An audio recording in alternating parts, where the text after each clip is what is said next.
আমাদের জীবনে যে আমরা প্রভু যিশুকে জানতে পেরেছি, তার অনুগ্রহ লাভ করতে পেরেছি, তার ক্ষমা পেয়েছি এবং তার রক্তে নিজেদের পাপ ধৌত করতে পেরেছি, সেই জন্য পিতা ঈশ্বরের ধন্যবাদ দিই। পবিত্র বাইবেল যোহন লিখিত সুসমাচার 18 অধ্যায় 6 পদে আমরা দেখতে পাই, লেখা আছে, তিনি যখন তাহাদিগকে বলিলেন আমি তিনি, তাহারা পিছাইয়া গেল ও ভূমিতে পড়িল। এটি সেই সময়কার কথা যখন রোমান সৈন্যদের নিয়ে ইস্কারিওতীয় যিহুদা প্রভু যিশুকে ধরতে এসেছিল। তারা নাসরতীয় যিশুকে খুঁজছিলেন। প্রভু যিশু যখন জিজ্ঞাসা করেছিলেন তারা কাকে খুঁজছিলেন, এই উত্তর তারা দান করেন।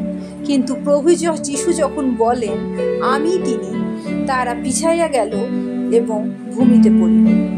পবিত্র আত্মার সহভাগিতা প্রার্থনা করি বিষয়টি বোঝার জন্য। প্রভু যিশু যে এখানে বলেছেন আমি তিনি, তা যখন আমরা বাইবেল পড়ি শুনতে সাধারণ মনে হলেও যদি যে ভাষায় বাইবেল রচিত হয় সেই গ্রিক ভাষা, তার থেকে যে ঠিকঠাক যে অনুবাদ হয়েছিল ইংরেজি ভাষায় এবং তারপরে বাংলা ভাষায় এসছে, ইংরেজি ভাষাতে যদি আমরা দেখি ব্যাপারটা কীরকম, তাহলে আমরা বুঝবো আমি তিনি কথাটা কতটা শক্তিশালী। ইংরেজিতে দেখতে গেলে আমরা দেখতে পাই আই অ্যাম হি। এখানে লাল অক্ষরে যেটা লেখা আছে বড় হাতের আই অ্যাম, এই আই অ্যাম কথাটা পুরাতন নিয়মে সেই ঝোপের মধ্যে সৃষ্টিকর্তা নিজের নাম হিসেবে মসিকে বলেছিলেন। মসি যখন জিজ্ঞাসা করেছিলেন তিনি ঈশ্বরের নাম সেই ইসরায়েল জাতির কাছে, ফেরাওয়ের কাছে কি বলবেন, তখন তিনি বলেছিলেন যে আমি যে আছি সেই আছি, যার ইংরাজি অনুবাদ I am who I am, I am has sent me to you. ঈশ্বরের নাম আই অ্যাম। যখন রোমান সৈন্যরা প্রভু যিশুকে জিজ্ঞাসা করেছিলেন নাসরতীয় যিশু কোথায়, তখন তিনি সেই নিজের নাম যা তিনি মসিকে বলেছিলেন তিনি তাদের বলেছিলেন। আর সেই শক্তিশালী নাম শোনার সঙ্গে সঙ্গে সেই নামের শক্তিতেই তারা পিছিয়ে গেল এবং ভূমিতে পড়ল।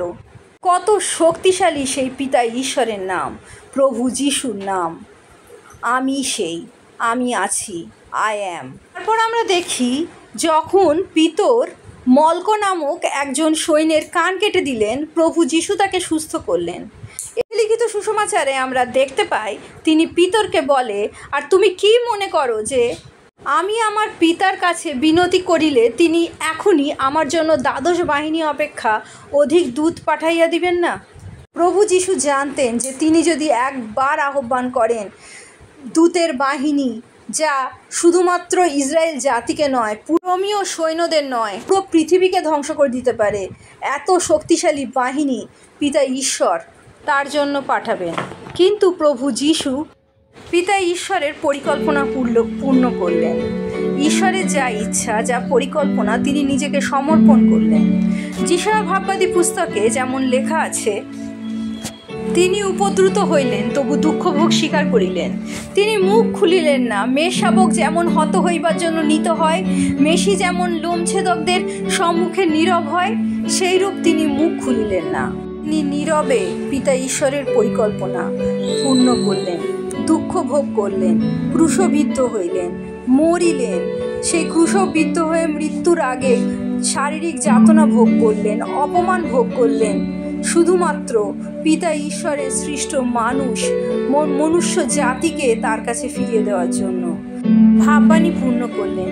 যিশায়া ভাববাদী পুস্তকে যেমন লেখা ছিল, তথাপি তাহাকে চূর্ণ করিতে সদাপ্রভুরই মনোরথ ছিল, তিনি তাহাকে যাতনাগ্রস্ত করিলেন। তাহার প্রাণ যখন দোষার্থক বলি উৎসর্গ করিবে, তখন তিনি আপন বংশ দেখিবেন, দীর্ঘায়ু হইবেন এবং তাহার হস্তে সদাপ্রভুর মনোরথ সিদ্ধ হইবেন। প্রভু যিশু পিতা ঈশ্বরের পরিকল্পনা পূর্ণ করলেন, আমাদের পিতার কাছে ফেরার পথ তৈরি করলেন। প্রভু যিশুর ধন্যবাদ হোক, প্রভু যিশুর জয় হোক।